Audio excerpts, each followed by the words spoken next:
I think our thing here in talking about the defense, as people are reacting to it, is we're 78 games of this. We've said less we've said, more we've asked. Do you really believe that the Sacramento Kings, like we started this at least 3 months ago? Mhm.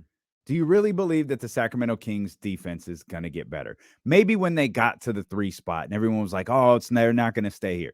We asked repeatedly, from now till the end of the season, from now until the playoffs, do you believe the Sacramento Kings defense is going to get better? And almost unanimously, everyone said no. From James Ham to Chris Biederman, to Trista Crick, to all of the different NBA people we talked to all of the different Sacramento Kings people we talked to, everyone said, no, I don't think it's going to get better.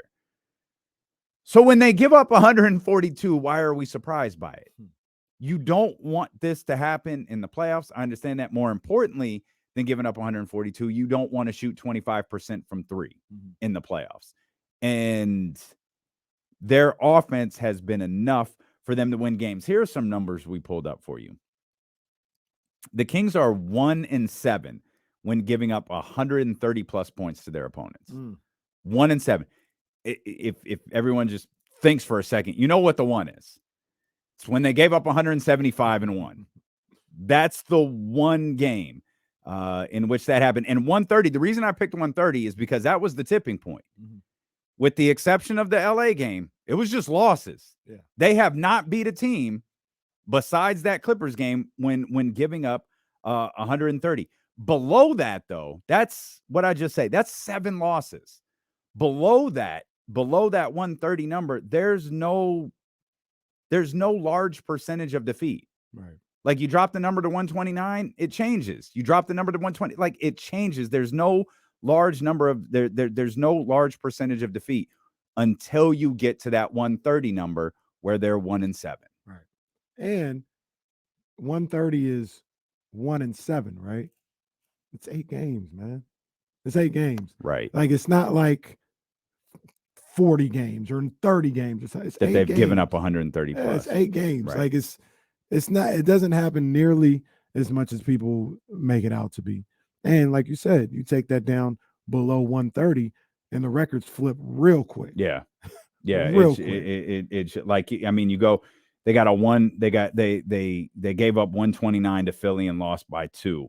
Mhm. Gave up 128 to Houston and won. Gave up 128 to Dallas and won. That one was in overtime. Gave up 127 to the Clippers and won by 1. 127 to Phoenix and won. That's the Kings, for better or worse. That's what the Sacramento Kings are this year. You want them to be better defensively? Great. So do we. Work on that next year, because right now you're going to have to find a way to hit that 3-point shot at a high clip. Like, I'll ask everybody who's frustrated. We could even put this in the YouTube chat as a poll question.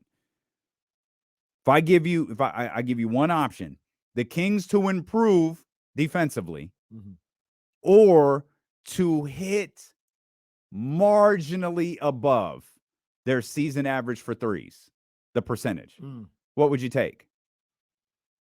I would take them hitting the threes. Wouldn't everybody? Probably not. Because some people too smart. They too smart out there. No. Can't do it. Can't do it. All right. Come on. Give me their season. Give me slightly above their season percentage. Shoot, I'll be honest. Give me their season percentage at threes. Bro, last night they shot 25% from beyond the arc. And De'Aaron was 0 of 8. They normally shoot, I think the average is 37. I also want to say I understand why De'Aaron kept taking them. Really wish he hadn't, because everything else was working very well for him. He was cooking. Oh, yeah, he absolutely was. Especially in that fourth quarter. From everywhere except from behind the arc. He was not cooking from behind the arc. But I'm trying to look right now. Let that fourth quarter Fox performance go to waste, too. That's a damn shame. Yeah. What do you have?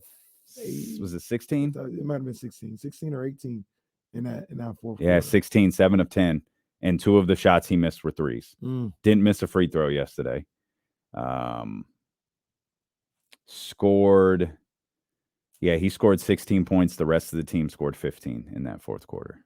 I'm trying to look real quick, and I'm doing this on the fly because that was a great number that you put up as far as the stats.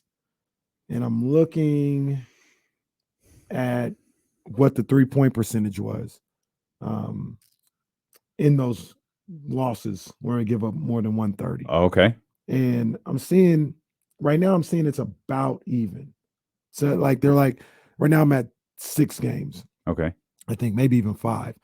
And in half the games they lost that they gave up 130, they shot like 26% from beyond the arc. There's another half where they shot like 40 something. But that also goes to like the amount of threes that they make. I'm just looking at the percentages right now.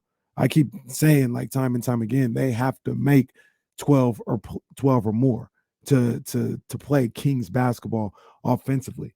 And I just don't think that it's a coincidence that when they don't shoot the ball well from beyond the arc, they don't win.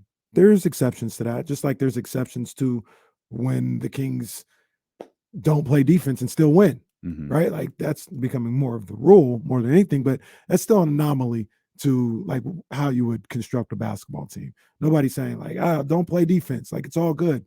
Nobody's saying that, but they figure out a way to get it done. Same thing when they hit threes and still lose. Like, yeah, they hit them. I think it was in the Jazz game in Utah a couple weeks ago. I think they hit 19 threes in that game. Well, they didn't score for 12 minutes. Like that tells the story of that game more than just hitting the 19 threes. And on top of that, they were able to come back because they started hitting the threes and take the lead. They just weren't able to hold on to it because of poor defense and missed shots down the end, down the end of that game. So the thing that I always think about with this whole thing and games like last night is it always kills me. Number one, when people say, the Kings, they just too many times they just play down to the level of their competition. That's not going to get it done in the playoffs. Well, they won't be playing down to anybody in the playoffs. The Spurs aren't in the playoffs, so you don't have to worry about that. Kings are really playing down to that 6th seed, boy. I tell you right now. You won't have to worry about that. And then, like I said, I just think when you talk about the playoffs, that's going to happen.